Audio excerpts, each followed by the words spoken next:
چین میں ڈوبتے شخص کی جان بچانے والا بہادر گھوڑا چل بسا۔ بہادری اور قربانی صرف انسان تک محدود نہیں۔ چین کے صوبے ہوبی میں ایک سفید گھوڑا بائیونگ نے انسانیت کی مثال قائم کر دی، لیکن چند دن بعد ہی اپنی جان سے ہاتھ دھو بیٹھا۔ یہ واقعہ اس وقت پیش آیا جب بائیونگ اور اس کا مالک یلی بائی دریا کے قریب تربیت کر رہے تھے کہ اچانک ایک شخص پل سے گر گیا۔ مدد کے لیے چیخ و پکار سن کر یلی بائی اور اپنے گھوڑے کے ساتھ فوراً پانی میں کود پڑا۔ 7 سالہ گھوڑے بائیونگ نے 40 میٹر تک تیرا کر اس شخص کی جان بچائی، لیکن اس بہادری کی قیمت اسے اپنی جان دے کر چکانی پڑی۔ چند دن بعد بائیونگ بیمار پڑ گیا، کھانا پینا چھوڑ دیا، بخار میں مبتلا ہو گیا اور تمام تر کوششوں کے باوجود چند دن بعد چل بسا۔ بائیونگ کی بہادری کو خراج تحسین پیش کرنے والے چائنتاؤ شہر کے حکام نے دریا کے قریب ایک یادگاری مجسمہ بنانے کا اعلان کیا جو ہمیشہ اس کی قربانی کے لیے یاد دلاتا رہے گا۔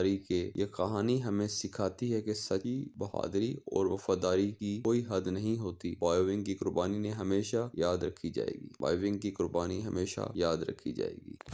اس کو دیکھ لوں، دوبارہ پڑھ لوں، اس لفظ بائیونگ ہی ہے نا، بیونگ